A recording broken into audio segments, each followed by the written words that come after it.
Peace and blessings, everyone. I'm Edjuenka. Welcome to Spotlight. This evening we have two segments. First, we're going to have from the Shipping Registry, Director of Shipping, John Samuel, along with Senior Marine Officer Dave Smith, and we're going to be talking about Safety Week. Safety Week is coming up, and also we're going to be talking about the Shipping Registry generally. We're also going to have two members of the National Youth Policy Committee, Chairperson Drusilla Foy and member Zaverna Samuels Foy. They're also here to talk about the national youth policy that's being developed for young people in the territory. Keep it locked right here to Spotlight. We'll be right back with our guests right after these words from our sponsors.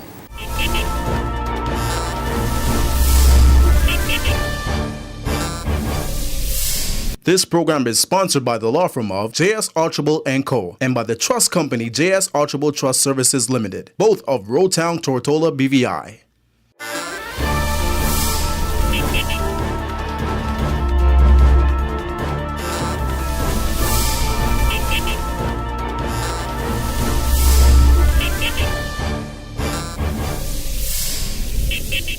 Welcome back to Spotlight. Let me introduce my guests, Director of Shipping, John Samuel, Senior Marine Officer, Dave Smith. Welcome to Spotlight. Good to see you guys.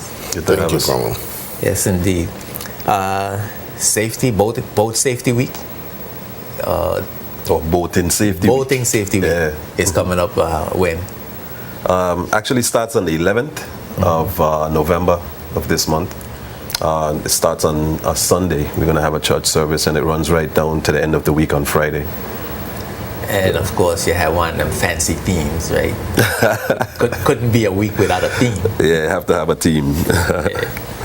The theme this year we chose. What is it? That's not good. Safety is like clockwork.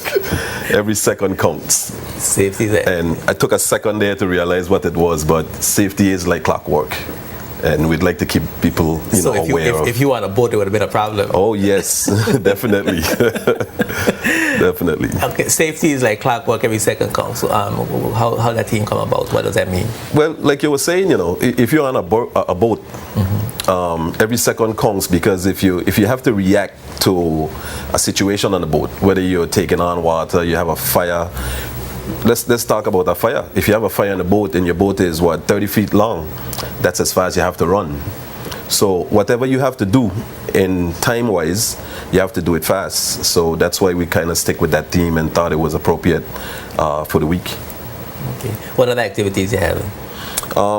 Monday we're gonna have a sort of a fair demonstration type of thing where we would invite other departments from government, DDM, the fire department, conservation and fisheries, the college, and we're gonna have a demonstration over by the I would say a show type of thing by the breezeway at the complex, at the admin complex, and each department would have their own table, and they would set out their safety equipment. It's just to show what is available out there in the market. We would have a lot of that stuff from the different chandleries here in the Virgin Islands, and just to show people what there is. So we would like people to come out and see that.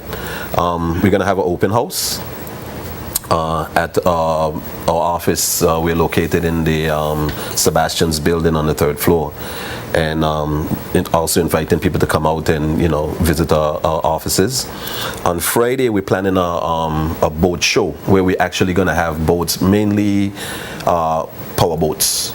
We're gonna have them there at Village Key, and people are going to be able to come out, and just like a boat show, you hear people travel overseas to see different boat shows. So we're going to do a mini one. Hopefully it would grow from here, so, and then we'll close out the week on that day. Okay. What are some of the challenges that we're having in terms of boat safety, and John, you might want to answer that. Well, the Shipping Registry has been having Boating Safety Week for quite a few years now, and the idea is that we want to increase the awareness of not only the operators of boats but the average users, and because of the geographic composition of our islands, we do travel across the water very frequently. So not only the operators have to be aware, but the users, the passengers on vessels, they have to have a certain level of safety awareness when using boats. So the idea is to continue to preach the safety message and to get people to think about safety every time you come around the water, every time you're about to step onto a boat. You should be thinking about the safety essentials because accidents do happen, and if an accident happens or if something goes wrong, the safety preparedness of that particular vessel and the crew will determine what your survival probabilities are. I think in the BVI we've been blessed and lucky. Over the years, the number of boat accidents have reduced. We haven't had any major accident recently, and we want to maintain that. We don't want the record to degrade at all, and we want to continue to be a safe destination. We have a lot of visitors to the islands. Most visitors are attracted to the BVI because of the waters that we have and the activities on the water. So boating is an integral part of our tourism product.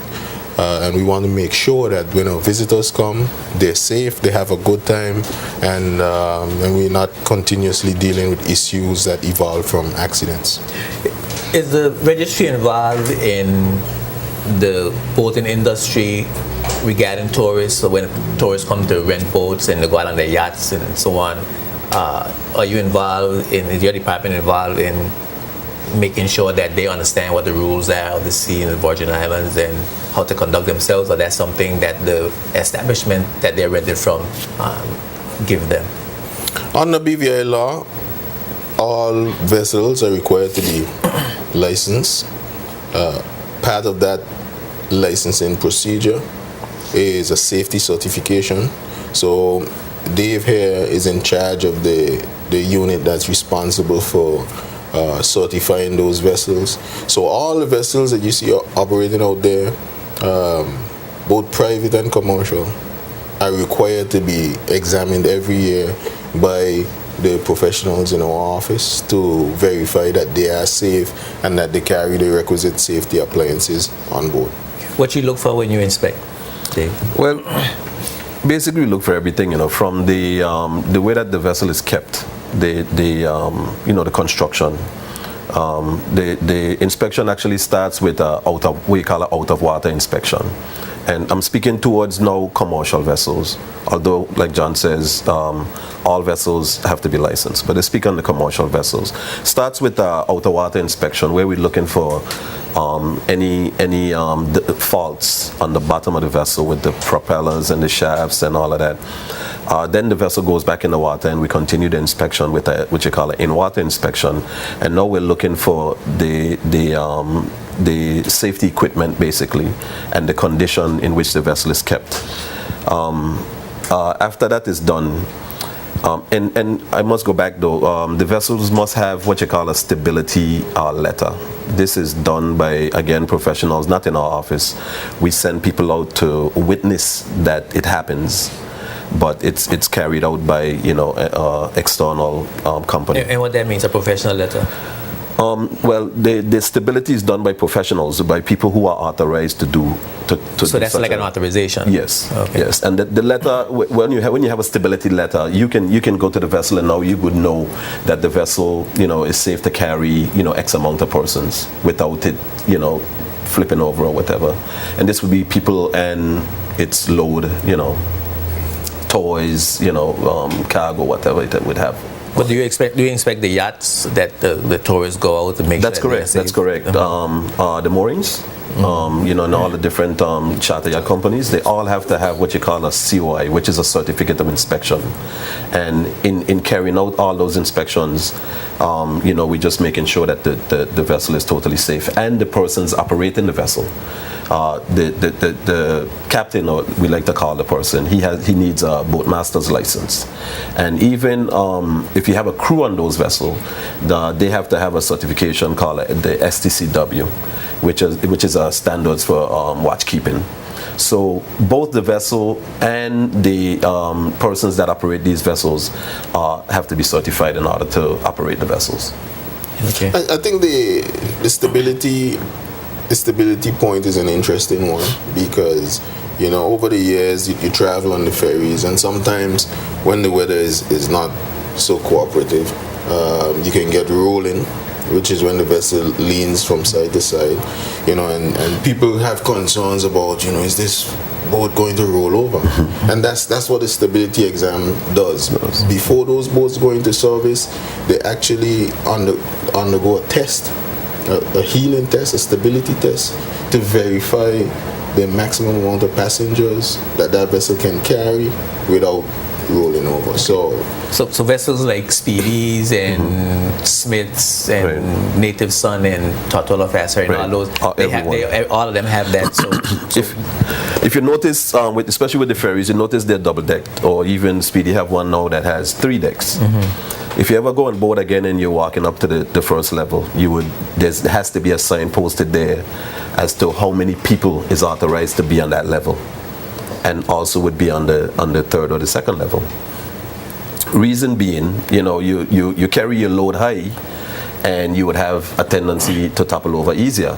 So that's where the stability letter comes in, or the heel test, as we refer to it as. That's where that comes in. It tells you how to load the vessel. And it's important as well, because what Dave mentioned is the requirements placed on the vessel by the shipping registry, or any vessel by the flag state that you go on to. If you go on to a U.S. vessel, the requirements placed on that vessel by the U.S. Coast Guard. And for example, if you're going on a double-deck vessel, and it appears to you that the top deck looks like it might be overloaded, then perhaps you should ask the crew, well, what's the capacity for this deck up here? Because there is a capacity, and that's what we want to increase the safety awareness, so people think about these passengers could be alerted and be aware and check with the captain. They could even ask the captains, can I see the certification? Okay. So the captain owe it to the passenger to see the certification. They're all posted. If you go on the bridge, they're all posted on the bridge, or nowadays they probably have a binder of some sort that they would have all the certification in that binder. So a passenger could ask. Are we having violations? You find that some of the ships or the boats that we have in the waters have violations from time to time during your inspection, or basically most of the boats are complying? I would speak to the private vessels.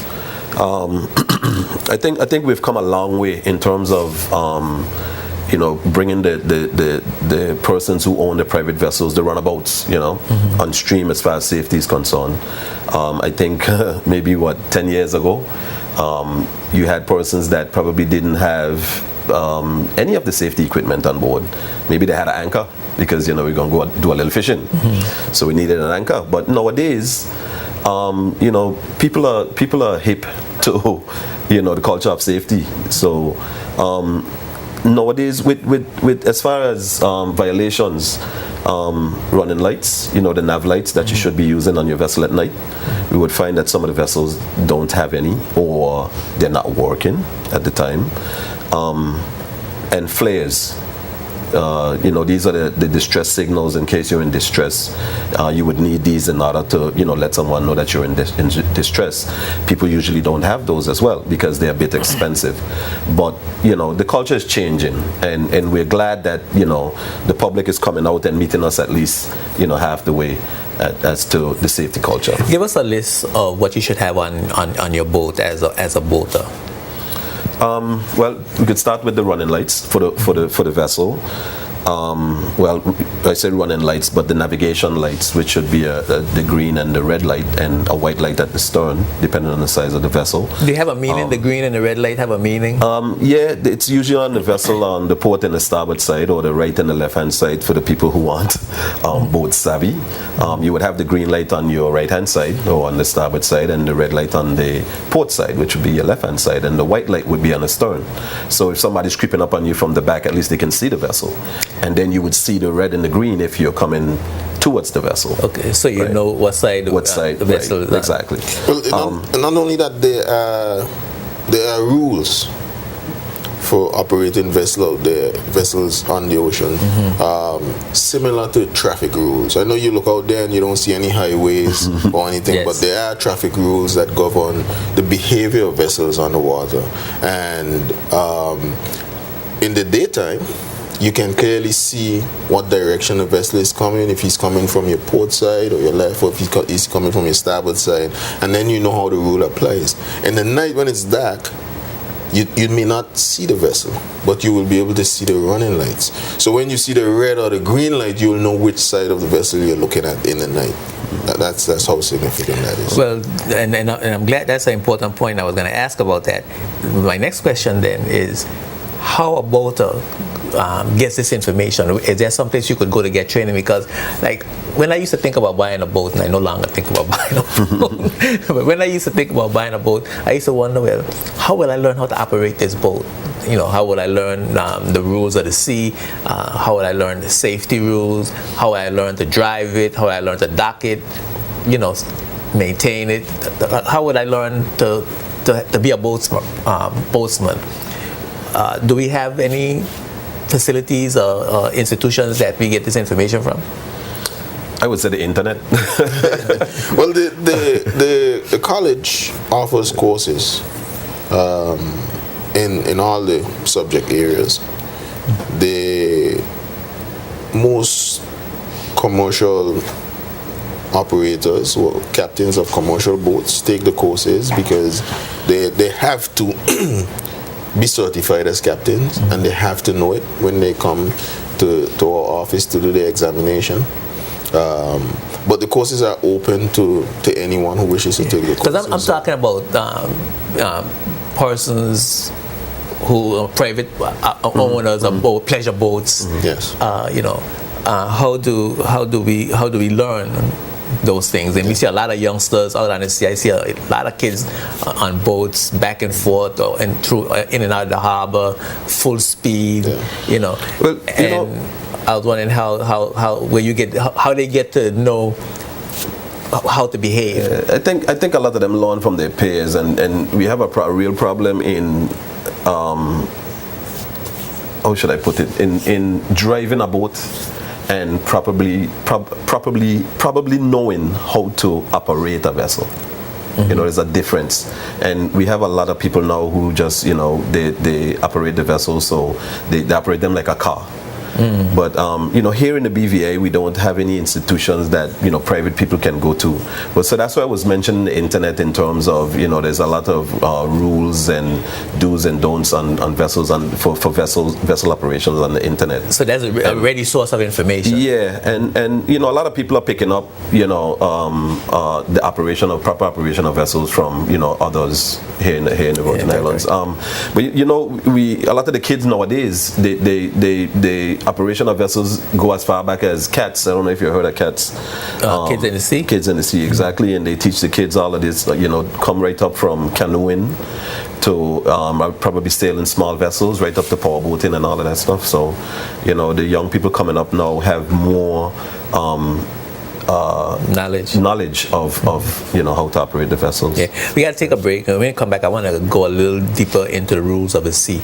Some of the do's and don'ts, you know, like I see people come into the harbor full speed, and I'm wondering any rules governing how fast you could come in and where you pass and the buoys and, you know, some of that kind of stuff. So, you know, we're going to come back, keep it locked right here at the Spotlight. When we come back, we're going to talk some about the rules of the sea. Spotlight is brought to you by Bolo's High-Tech Printery, Virgin Island Motors, and Clarence Thomas Limited.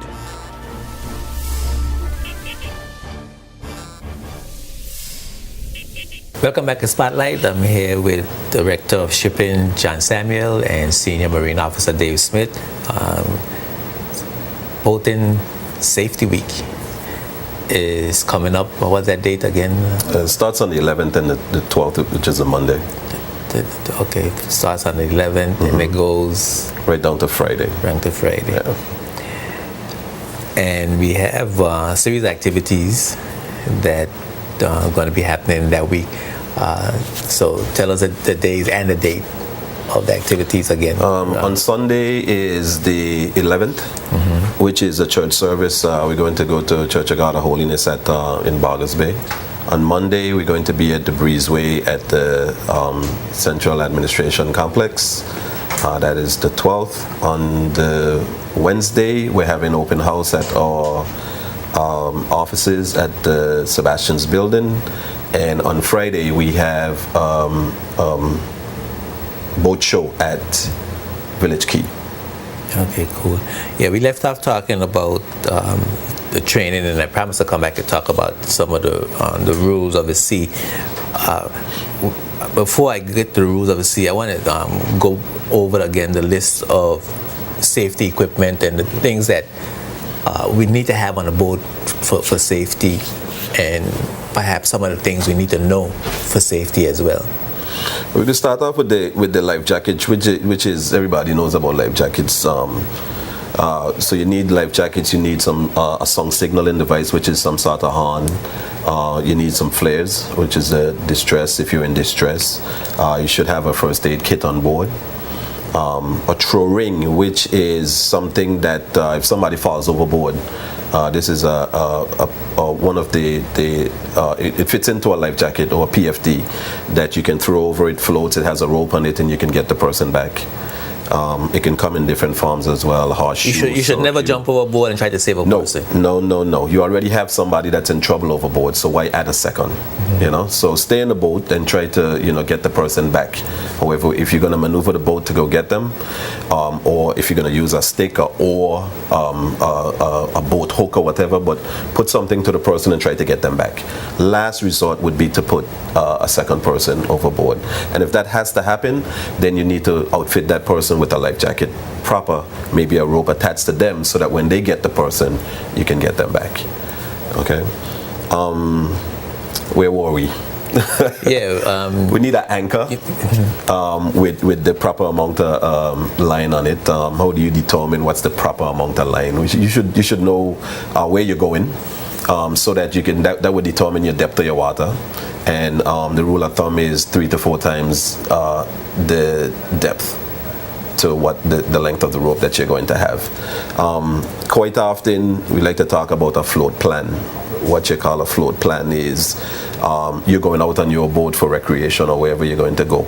You should let a family member or a friend know where you're going and possibly what time, well not possibly, but about approximate time of when you're going to return back. That puts us in a good position in case we have to, you fall into trouble or anything. At least that person can tell us, well, where to probably begin the search or whatever. For gasoline engines in board, the guys should have what you call a flame arrest on the engine, and we have back flashes and stuff like that. And what that does is it keeps it muffles it so that we don't have a fire on board. Fire extinguishers you should have. Nowadays there's some real nice fire extinguishers where they're automatic and you put them inside the engine space, and they detect heat or smoke, and then they would automatically deploy. So there's a lot of good stuff out there. The boat should have a bilge pump on it in case you have ingress of water, So there's a lot of new equipment out there. So and by doing the fair that we want to do, you would see a lot of the new equipment. Yeah, we used to have VHF radios. With the advent of cell phones. We still need those. No, I forgot that one, didn't I? Always need a VHF radio. A cell phone, we know nowadays. You go out on a boat. Maybe you have a blank spot, cell phone don't work. Another thing with the cell phone is when you have a urgency or emergency and you're speaking to somebody using a cell phone, the conversation is only between point A and B. Oh, okay. Whereas all vessels should have a VHF radio. So when you're speaking on a VHF radio, a lot of boaters are hearing you. You know, so maybe somebody that's right there by you would be able to help you a lot faster than if you call to land or you call to another vessel somewhere else. Yes. So the VHF radio is very important. Don't leave home without it. And on the VHF radio, channel 16, all mariners are required to maintain a listening watch on channel 16, which means that once you're out there, your VHF radio should be on. It should be on channel 16, and you should be listening. It's the international hailing and distress frequency. Okay. So anyone who's in trouble, they're going to be calling Mayday over channel 16. So what you have is a whole listening community there, as well as the U.S. Coast Guard monitors VHF channel 16 as well. So channel 16 then should be kept clear all the time, That's correct. except in emergency. Right. Yeah. Channel 16, and that's an important point because it's an international hailing and distress. And because everyone listens, if you're calling the next vessel from your vessel, you use channel 16. Once you've established contact, you're supposed to switch to a different channel. To another channel. To continue your discussion. You should not be having continuous discussions on channel 16. So you call on channel 16, everybody's listening, Yes. and then you say And you go to switch 72. That's correct. Yes. And then they Yes. okay. Cromwell, if you don't mind me, 2 seconds, the life jackets, we talk a little bit more about life jackets. Yes. There's several types of life jackets, and there's from type 1 to about type 5 or type 6 life jackets. And the type 1 and 2, for commercial vessels, they must have type 1 life jacket. And that life jacket has the best buoyancy, whether it's a kid or I shouldn't say a kid, but a child or an adult. There's reflective tape attached to it. There's a light and there's a whistle attached to it. In case of nighttime, you could warn and then you could see the person as well. It also has sort of a pillow around the back of the head. And what that does is, even if you're an unconscious person, and say for instance you're unconscious on the vessel, but we need to get off this vessel, I can put you in this type 1 life jacket and throw you overboard, and it would right you and keep your head up out of the water. So if you fall on face down first. in the water, That's it'll correct. turn you over. It'll flip you over, which our life jackets doesn't do that. The type 2 life jacket also does that, but the buoyancy is less. So it could hold up less weight. Right. Okay. And for a shorter period of time. Okay. The type 3 and the type 4 are mainly for, let's say, water sports. You know, we go out water skiing, or we're just going out on a leisure day on the boat, and we don't want to be. It's as if we can't move with this life jacket on. So the type 3 and 4, they offer you more movement. It's like a shirt, but it doesn't have that pillow, which is very important. So hopefully you wear that in an environment where you can be gotten to quickly. Yeah. Somebody will see you right away if you're jet skiing or you're in the bay or something. Right. Yeah. Right. Okay. And then the other types, they you don't see them around here much because they mainly suits. What they do is they trap your body heat to you and keep you warm, in colder waters and stuff like that. So choosing the right life jacket is very important if you're going out to buy a life jacket, especially if you're going to buy one for a child. If you put the life jacket on the child, it must fit snugly. Number one. If you the shoulders, if you grab the shoulders of the life jacket and try to pull it up over the kid's head, if the chin and the ears slip through the life jacket doesn't fit. Because you know what happens a lot of times, you get in the water, you're starting to yell for help, and you put up your hand. It's like you play hide and seek in the days when them boys catch you and they grab your shot and you slip out of your shot. Yeah. And they have your shot, but then you gone. Yeah. So it's the same thing can happen with a life jacket. So you need to choose the proper life jacket for child and adult. Okay, I know you're old enough to play hide and seek. Yeah, but that's a good point with the life jacket. And of course you have to you got buoys and The life buoy? the buoy and the life buoys and the compass and the chats and all that. And all that. I got the list. It's not that I know so much about it. Boats. You sure sound like it though. That's good. I got it. Yeah. But so you have to have the chats, compass. I mean, I don't know how many of us know about how to use a compass, but is that something that we should know as well, how to use a compass when we going about in in the water. Yeah, I would think so. And in learning to use a compass, it probably is safe to say if you check the direction in which you're going, then it would just be the opposite when you're coming back on the compass. Just simple. Okay. We know that the compass is a magnetic compass, so it always references magnetic north. So having one on board is important. It can help you find your way back, definitely. So do you have to know things like if you're headed north, or if you're looking north, or the compass is pointing north, I should say, your right hand is would be east, 90 degrees or east or whatever. that's something that helpful. Yeah. Well, the compass is, learning to use a compass is not difficult because the compass doesn't require any interaction from you. Mm-hmm. The compass just sits on the boat, and but you have to know what to read it. It always points to north. Mm-hmm. And it's also always going to tell you what direction you're heading just by looking at it. Okay. So when you look at your compass and you look at where you're going, the front of the compass is going to tell you you're heading east or you're heading west, and because it's fixed on the board. What is important is that when you operate in a particular area regularly, or if you're going from one point to the next, is that you pay attention to what compass course you're steering.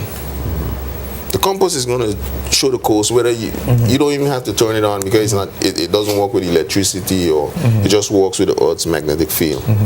So what's important is that you pay attention to what course you're steering on your boat. So if you're supposed to be going east, you make sure you're going east. Exactly. Or around here, most of the operation around here is by sight. Yeah. Because people know that that's Peter Island and that's Salt Island, and are going from here to Cooper, right? So if you're going from here to Cooper, you just take a look at your compass, because you see you're sailing by sight. You're going to Cooper. Take a look at your compass and you check what course you're sailing to Cooper Island, and you just mentally note it. Because if you run into a rain squall and then you lose all visibility, then to get to Cooper Island, all you have to do is to continue sailing the compass course that you were sailing.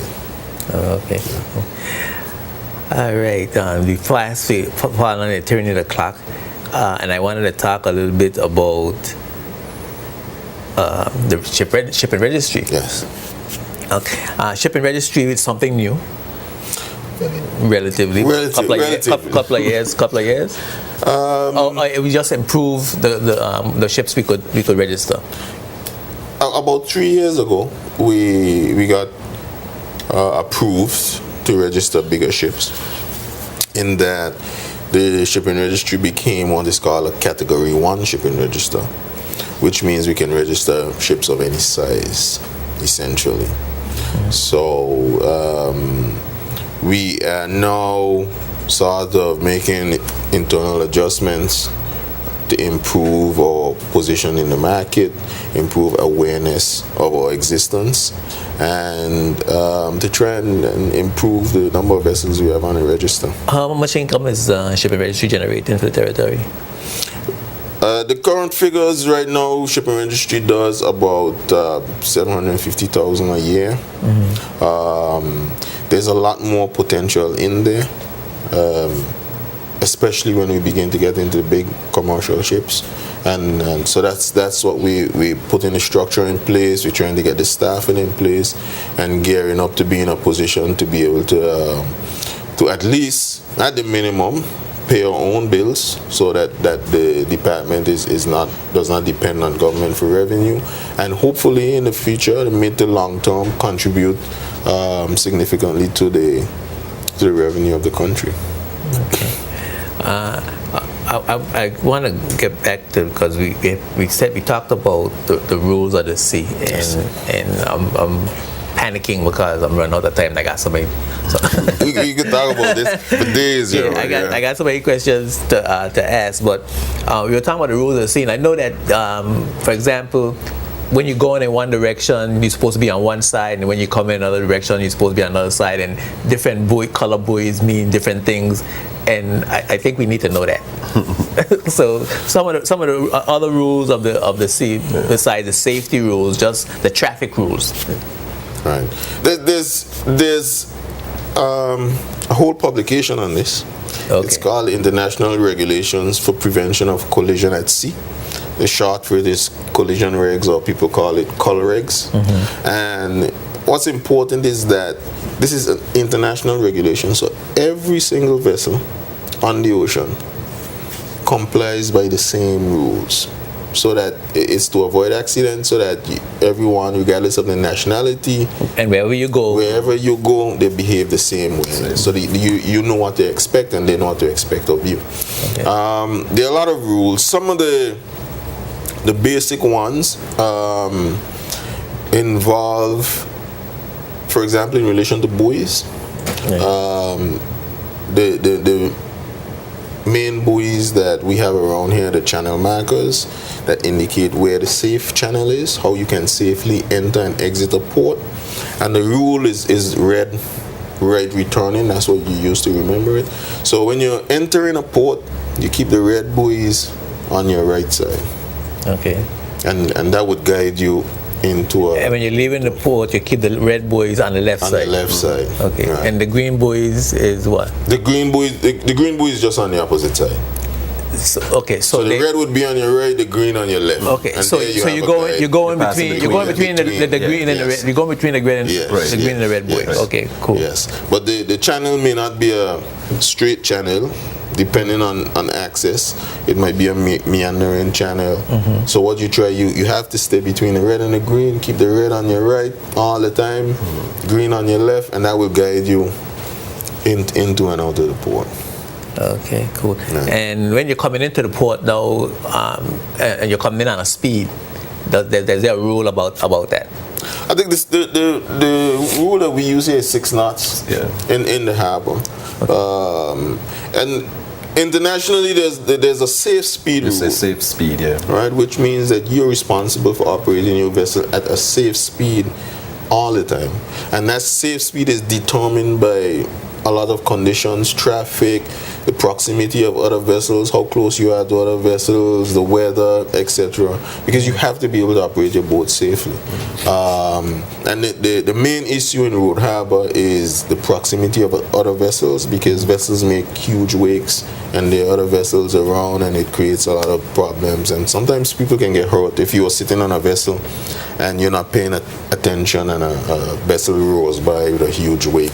You know, it can actually throw you overboard. Yeah. Well, that's the reason I was asking that question, because I see a lot of our young people who have boats. They come, they actually, some of them race through the harbor, and you have yachts and so on anchored. People, guests, visitors on the yachts, and whether they sleeping, eating, and or just sitting around. And the safe speed rule applies to them as well. And what a lot of times what they're doing, maybe it looks impressive to their friends, but it's very dangerous, because one of the reasons for safe speed is you have to be able to stop your vessel in a reasonable time in the event that something happens. And a lot of times you look at those boats belting around the harbor, and because the thing with a boat is on water. And it's not on. So when you hold brakes. No, when you apply brakes, it doesn't actually work like The road that. moves. Yeah. This road moves. Your boat moves, the road moves. Yeah. So it's a totally different thing. If there's an emergency and they have to stop, they will not be able to stop in time. Sometimes I've actually witnessed a case where the driver of one of these boats hit a wake from a next boat, and he got thrown around inside and damaged himself, and he had to go to the hospital. So it's what it do is dangerous, and that sort of speed is really for open water, not confined areas. Okay. I missed anything? We under turning the clock. I want to give a last opportunity to mention again the dates and the times of the activities for Boat and Safety Week, along with your theme, so that people can remember, and you want people to come out and join you and come and check out the programs that you're, the activities you're going to have. Well, the theme this year is safety is like clockwork, every second counts, and the Boating Safety Week begins on the 11th of this month, which is November month, on Sunday, and we're going to go to have a church service with our office. And that's at what church? At Church of God of Holiness in Bargers Bay. On Monday, we're going to be at the administration complex in the Breezeway, and we would have a safety fair there.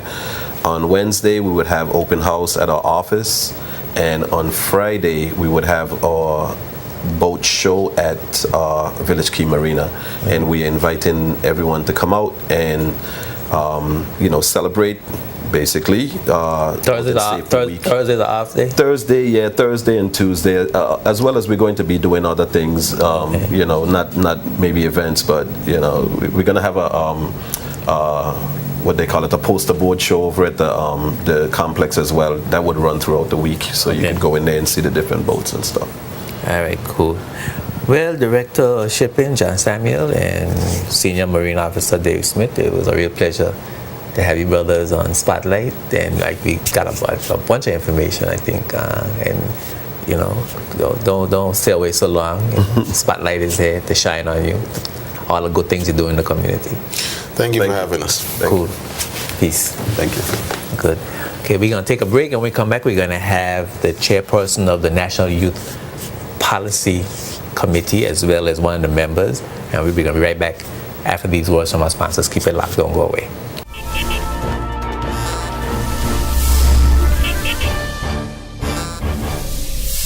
This program is sponsored by the law firm of J.S. Archibald & Co. and by the trust company J.S. Archibald Trust Services Limited, both of Rotown, Tortola, BVI.